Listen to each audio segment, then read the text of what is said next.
Vie ma vie de DG, une émission proposée par le CEDAP, le Centre d'études des directeurs d'associations professionnelles, présentée par Hervé Gasto sur Radio Imo et Radio Territoria.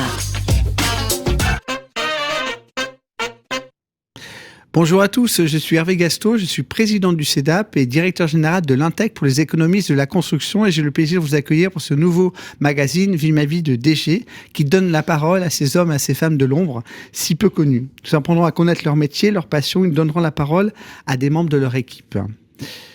Bonjour, aujourd'hui donc j'ai le plaisir d'accueillir deux nouveaux invités. Donc j'accueille Jean-Eudes Deménil qui est secrétaire général de l'ACPME. Bonjour. Bienvenue.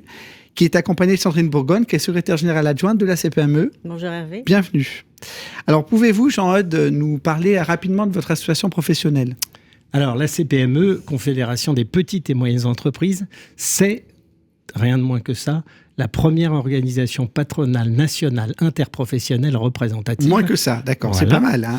Et ce qui veut dire que de manière très concrète, nous réunissons 245 000 entreprises à travers tout le territoire, tous les secteurs d'activité. Et de manière très concrète, ceux qui adhèrent à la CPME, ce sont d'une part les unions territoriales, c'est les organisations qui représentent la CPME dans les territoires. Donc vous avez des CPME dans les régions et les départements ? C'est ça, 117 D'accord. Au total. D'accord. Et parallèlement, des organisations professionnelles sectorielles. C'est un inventaire à la Prévert, hein, ça va de la métallurgie aux funéraires en passant par les fruits et légumes et le travail temporaire. Et il y a à peu près 150 organisations professionnelles. Et chose importante, nous avons une antenne également à Bruxelles avec 3 collaboratrices qui sont basées à Bruxelles. Vous avez des sujets européens ? Bien sûr, beaucoup de sujets européens, de plus en plus d'ailleurs. D'accord. Et ce qu'il faut savoir, c'est qu'aujourd'hui, une grande partie des textes qui arrivent au Parlement français arrivent en droite ligne de Bruxelles et sont la transposition de directives. Et un des péchés mignons, malheureusement, de nos parlementaires français, c'est de surtransposer les directives, c'est-à-dire de rajouter des contraintes supplémentaires sur les entreprises. Et évidemment, on lutte contre ça. D'accord. J'ai vu que lundi, vous allez être reçu par le nouveau Premier ministre. Qu'est-ce que vous allez lui raconter ? Quels sont vos sujets, en fait, sensibles en ce moment ? Alors, on le connaît déjà, hein, Gabriel Attal. On l'a reçu notamment, on fait une journée nationale qui s'appelle Impact PME, qui se passait à Station F à la fin du mois de novembre. Et il se trouve que Gabriel Attal, dans son costume de ministre de l'Éducation nationale, était présent ce jour-là. D'accord. Là, on va faire un tour de piste avec lui sur la situation des entreprises, la situation économique et sociale, les craintes et les difficultés que rencontrent les dirigeants aujourd'hui, et puis nos attentes et nos propositions pour mettre tout cela en bon ordre. Et on espère qu'on sera non seulement entendu, mais écouté. Vous vous êtes positionné, vous avez donné un avis sur le nouveau gouvernement ? Non, c'est pas notre rôle. D'accord. Nous, on considère qu'une organisation patronale est une organisation qui ne fait pas de politique. Nous sommes en relation avec l'ensemble de l'échiquier politique, et j'insiste là-dessus, de la droite à la gauche, en passant par l'extrême droite et l'extrême gauche. Nous rencontrons tout le monde. D'accord. C'est notre mission, et c'est à nous de faire en sorte que les politiques, quand ils accèdent au pouvoir, s'ils y accèdent, soient déjà vaccinés en quelque sorte et compatibles PME. Ce qui n'est pas un mince travail. Alors, on a parlé un peu de la CPME, on va parler maintenant de votre rôle de secrétaire général. Justement, quelles sont les qualités pour vous d'un secrétaire général, d'une fédération professionnelle en général ? Je pense que la première qualité, c'est d'avoir envie d'abord. D'accord. C'est un métier qui est très prenant.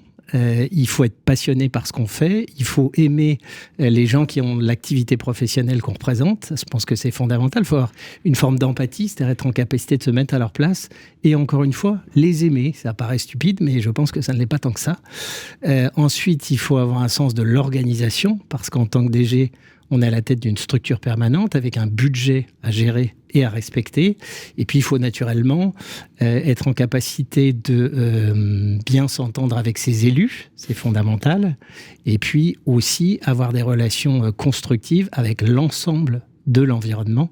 Et quand vous êtes à la tête de la CPME, l'ensemble de l'environnement, c'est évidemment le monde politique, les cabinets ministériels, les différentes directions centrales, Mais au-delà de ça, ce sont aussi les syndicats de salariés, les autres organisations patronales, et puis voilà, et puis l'ensemble des PME françaises. Comment vous êtes arrivé justement à ce poste de secrétaire général de la CPME ?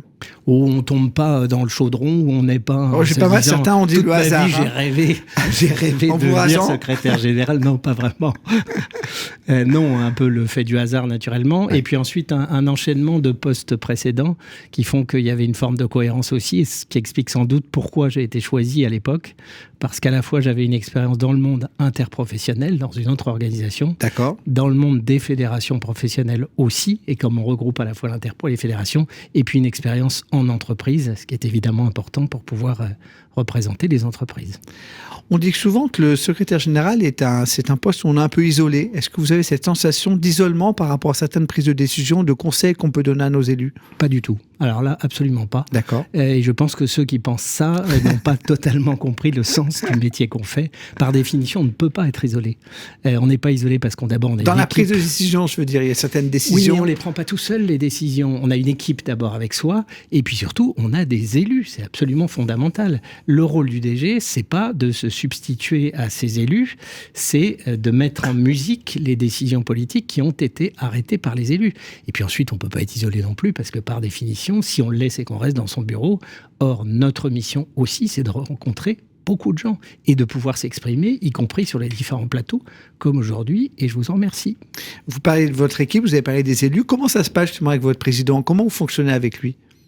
Oh, la règle, elle est simple. C'est que le président fait tout et moi, je fais le reste. Voilà. C'est vague. Ça, c'était quelqu'un qui avait eu le prix d'humour en politique, qui avait sorti ça à l'époque. Donc, ça reste assez vague, mais au-delà de la boutade, c'est quand même assez sérieux. Je le disais tout à l'heure, c'est le président qui, par définition, est en première ligne. Par contre, le président, il a aussi une entreprise, donc il est dans son entreprise. Et celui qui fait bouillir la marmite et tourner la maison, c'est le rôle du directeur général. Et puis ensuite, il a aussi, ce directeur général, un rôle de conseil et d'appui vis-à-vis du président, justement pour que les décisions qui sont validées sur le plan politique, dans la façon de les mettre en musique, il y a des choix à faire. Et puis c'est vrai qu'il y a des moments où il y a des décisions très rapides et très urgentes à prendre. Et là, c'est pas mal de pouvoir être 2-3 autour de la table pour réfléchir aux différentes implications. Mais on vous voit souvent dans les médias, en fait. C'est pas donné à tous les secrétaires généraux d'être comme ça dans les médias. Vous avez quand même un rôle particulier. Oui, sans doute. D'ailleurs, c'était pas nécessairement dans la fiche de poste au départ. Les choses se sont faites progressivement. Et puis peut-être aussi par le fait que la CPME est de plus en plus visible sur le plan médiatique, qu'on est de plus en plus sollicité. Et quand vous êtes sollicité par des médias, une des clés, c'est la réactivité. C'est-à-dire que vous ne pouvez pas mettre 3 jours à répondre. On vous sollicite le matin en vous disant cet après-midi à 14h, on vous y invite sur un plateau. Oui, non, vous y allez. Voilà. Donc il faut être réactif immédiatement. D'accord. Ensuite, on a des élus, naturellement, qui sont en charge des différents sujets, qui s'expriment sur le champ qui est le leur, y compris dans les médias. Mais c'est vrai que de temps en temps, quand il y a des discussions qui sont un peu plus larges et un peu plus vastes, il faut avoir une vision un peu d'ensemble, ce qui est le propre du président et du secrétaire général. D'accord. On a parlé de la CPME, un peu de votre vision du rôle d'un secrétaire général. Passons un peu sur une partie un peu plus personnelle. Vous avez été un peu très généraliste. Un peu nous détailler un peu votre parcours quand même, ça nous intéresse. Alors moi j'ai un parcours, d'abord une formation en droit des affaires à la base et puis en ressources humaines ensuite que j'ai fait à Paris-Dauphine. D'accord. C'est le premier élément. Ensuite j'ai démarré dans une entreprise logiquement dans la partie ressources humaines.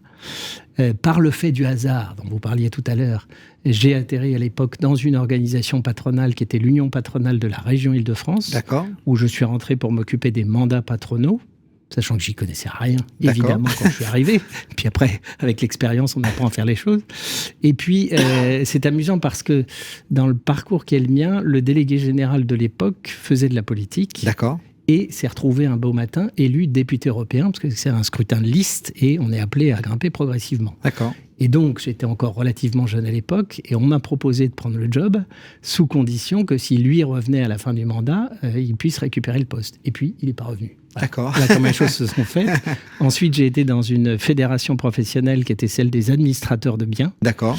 Avant d'atterrir dans un organisme de 1% patronal, donc les mains dans le cambouis davantage sur la partie immobilière. Et voilà, et je suis à la CPME depuis quelques années maintenant, puisque j'y suis depuis 2004. Depuis 2004, Donc c'est une belle maison que j'ai bien vue évoluer. J'espère avoir modestement contribué à la faire évoluer.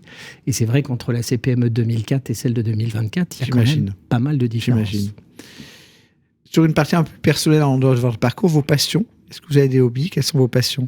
Vous avez le temps déjà d'en avoir? Alors le temps, c'est la chose la plus difficile à trouver, le temps. J'ai 4 filles d'abord. D'accord. Donc ça m'occupe par définition, puisque j'aime m'en occuper. Des petits-enfants sûrement? Pas encore. Pas encore. Alors ça, vous faites référence à mon grand âge, ça viendra effectivement, mais pas encore. J'aurais pas osé. Donc voilà, ça c'est la première chose. Et puis j'aime bien m'échapper aussi les week-ends. D'accord. C'est une chance que j'ai de pouvoir le faire à la fois sur la partie ouest de la France, en Bretagne et en Vendée, ce qui permet de changer un peu d'air. D'accord. Et dernier point, le sport, qui n'est pas neutre non plus dans les métiers, pour se vider un peu la tête. J'ai fait pas mal de marathons à l'époque. Ah oui. Et puis le grand âge venant, maintenant je marche avec des cannes presque. Et donc j'en suis arrivé à 10 km de Paris maintenant. Voilà, oui, c'est presque ça. Ouais. Je fais le tour du pâté de maison pour promener mon chien. Et accessoirement, je fais du vélo aussi. D'accord. Et je le fais avec un vélo intéressant qui est un vélo carbone. Je vous conseille de tester. C'est génial. D'accord. Ça, c'était une petite page de pub pour le vélo. J'ai un vélo également électrique. Ah ben voilà, mais électrique. Vous avez un peu la triche, ça. Tout le monde dit ça. Est-ce que vous avez un sujet qui vous tient particulièrement à cœur, que vous défendez un peu à la CPME? Alors, il y a deux choses. D'abord, je pense que dans une organisation comme la nôtre, on a aussi un rôle d'anticipation pour détecter un peu les grandes tendances sur les choses qui sont en train d'évoluer. Donc, on voit bien que, par exemple, le salariat est en train profondément d'évoluer et peut-être que le travail indépendant va prendre sa place d'ici quelques temps. Les choses ont l'air de se dessiner dans ce sens-là. Toutes les questions environnement et développement durable, mais Sandrine pourra en parler, ça c'est un point absolument clé. Et notre rôle, c'est à la fois de préparer les entreprises, d'arriver à convaincre les chefs d'entreprise de cette nécessité, mais je pense qu'ils le sont aujourd'hui, et puis de les accompagner derrière. Ça c'est un peu sur le plan un peu plus large. Et à titre personnel, je suis aussi, peut-être est-ce le fait que je suis parent de 4 filles, mais je suis très partisan de l'égalité professionnelle entre les hommes et les femmes. Je fais partie d'ailleurs du Haut Conseil à l'égalité professionnelle entre les hommes et les femmes. Et je vais vous raconter juste une petite anecdote pour vous expliquer aussi une des raisons de cet engagement. Dans mes filles, j'en ai une qui était candidate pour intégrer une préparation, en maths en l'occurrence, un bon niveau. Et elle a donc, c'était par Parcoursup. Donc elle fait le cursus habituel sur Parcoursup. Et là, elle s'aperçoit qu'elle n'est pas prise. Jusque-là, rien d'extraordinaire. Et puis en creusant un peu les choses, elle s'aperçoit que des élèves de son établissement et même de sa classe, qui ont un niveau largement inférieur au sien, ont été pris. D'accord. Elle creuse, toujours. Et là, on s'aperçoit de quoi? C'est que dans cet établissement, il y a 2 classements distincts, l'un pour les garçons et l'autre pour les filles. Eh bien, c'est inadmissible. Voilà. Voilà le genre de choses qu'on ne peut plus entendre aujourd'hui, en 2024, même si les raisons, c'est de dire oui, mais il y a des dortoirs différents, on n'est pas équipé. On s'en fout. Objectivement, ce sujet-là est prioritaire. On ne peut pas à la fois dire qu'on n'a pas suffisamment de femmes ingénieurs et pas être en capacité d'avoir des règles équivalentes pour accéder à ce type de préparation. Exemple intéressant. Effectivement, il y a encore du boulot. Il y a encore du boulot. Merci Jean-Eudes. On va maintenant passer à Sandrine Bourgogne. Bienvenue. Merci. Vous pouvez nous dire en quelques mots quelles sont vos fonctions au sein de la CPME? Oui, je suis secrétaire générale adjointe de la CPME et comme dans beaucoup d'organisations professionnelles, nous avons plusieurs casquette. Oui. Et donc, je suis arrivée en tant que chargée des affaires publiques. Et petit à petit, j'ai pris d'autres missions, comme celle notamment de l'environnement et du développement durable. Donc, j'anime avec une équipe, évidemment, les travaux de la CPME autour de ces thématiques. Et puis, j'ai également la responsabilité de l'action territoriale. D'accord. Là aussi, avec une équipe qui m'accompagne pour faire l'interface, les relations entre la CPME nationale et nos 117 structures territoriales. J'ajoute qu'au-delà de l'Hexagone, nous sommes représentés partout dans l'outre-mer, en outre-mer, et que j'ai l'habitude de dire que la CPME ne s'éteint jamais puisque nous sommes partout sur tous les fuseaux horaires, dans le Pacifique Sud, dans les Antilles, dans l'océan Indien, etc. Vos structures territoriales sont des structures autonomes ? Absolument, elles sont autonomes, elles ont leur propre statut, bien sûr, elles sont rattachées, elles ont l'agrément de la CPME, mais elles sont autonomes financièrement, elles ont leurs propres organes, évidemment, de de gouvernance, mais nous sommes là aussi, évidemment, pour les accompagner au quotidien, que ce soit les élus qui dirigent ces organisations, ces structures, et bien sûr les permanents. Nous avons il y a à peu près 200 permanents sur tout le territoire. Et pourquoi vous avez fait le choix de rejoindre la CPME, un peu votre parcours ? Alors moi, j'ai travaillé précédemment dans les assemblées parlementaires, en cabinet. Donc les affaires publiques m'ont toujours passionnée. Alors ça depuis longtemps. Donc j'ai un parcours qui a intéressé la CPME sur le sujet affaires publiques quand j'ai été embauchée, que Jean-Hugues Duminil m'a fait confiance. Ah, c'est lui qui vous a embauché ? Voilà. Et je ne l'ai jamais regretté, je tiens à le dire. Donc comme il a dit tout à l'heure que le président faisait tout et qu'il ne faisait rien, Jean-Hugues fait tout, moi je fais rien, donc vous imaginez, ça descend. Donc voilà, moi ça m'a toujours passionné les affaires publiques.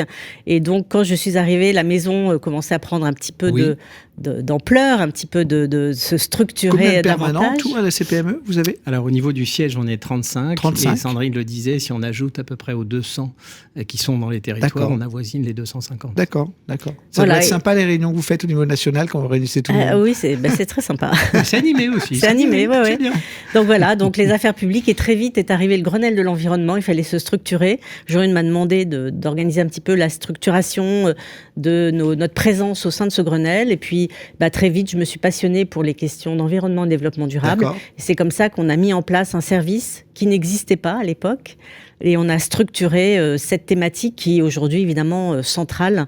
Et puis enfin, à la faveur d'un départ, si j'ose dire, j'ai pris en charge l'action territoriale avec une équipe qui était en place. Là, d'accord.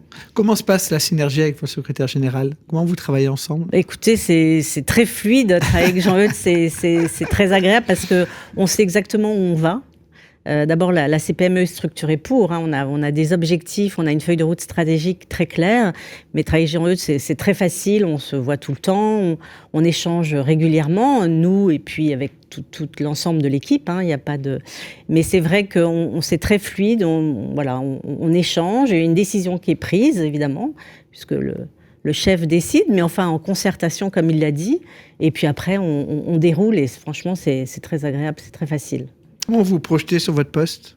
Vous voulez rester à ce poste Moi, je suis ravie dans mon poste, je suis très heureuse dans mon poste. D'accord. Vous voulez pas devenir secrétaire général ? Écoutez, pas pour le moment. Je sens qu'il y a du putsch dans l'air. Là. Non, franchement, j'ai un poste passionnant et très confortable parce qu'encore une fois, les missions sont claires, les élus sont très participatifs, l'équipe est vraiment d'abord agréable et puis il y a beaucoup de compétences dans l'ensemble de nos équipes, donc c'est un poste très agréable. Et on essaye, je dis on parce qu'on le fait ensemble avec Sandrine, de travailler en donnant de l'autonomie aux collaborateurs. On est plus sur un mode projet que sur un mode vraiment descendant. Voilà. Je crois que c'est important aussi pour la bonne ambiance. Vous êtes, il me semble, également certifié Calliope, la démarche portée par le CEDA. Vous pouvez nous en parler ? Parce que nous sommes d'ailleurs la seule organisation interprofessionnelle. Tout à fait. Je ne vais pas dénoncer mes petits camarades. Mais non, mais blague à part, c'est quelque chose de c'est assez contraignant. C'est-à-dire qu'il faut se discipliner pour ça. Chaque année, on remet en jeu sa certification. Par contre, c'est absolument génial et ça nous a beaucoup aidé à professionnaliser la CPME parce qu'il y a un certain nombre de choses qu'on faisait déjà sans le savoir et puis il y en a d'autres où on s'est aperçu qu'il y avait une vraie marge de progrès. Alors au début, ça n'a pas été forcément évident avec les équipes pour les convaincre de l'intérêt. Aujourd'hui, tout le monde est convaincu et réellement, ça a vraiment... concrètement, ça nous a aidé à faire progresser la CPME, à lui faire franchir une marche. Donc on continuera longtemps dans cette voie-là. C'est effectivement une belle démarche de structuration de l'action syndicale. Et nous conseillons évidemment au CEDAP à chaque fois à nos collègues DG ou secrétaires généraux de rentrer dans la démarche. En tout cas, Sandrine, Jean-Eudes, merci pour vos présences. Merci pour ces échanges francs et sincères. Je vous dis à bientôt pour un prochain rendez-vous de Vie ma vie de DG. Vie ma vie de DG, une émission proposée par le CEDAP. À retrouver sur les sites et applis de Radio Imo et Radio Territoria et sur toutes les plateformes de streaming.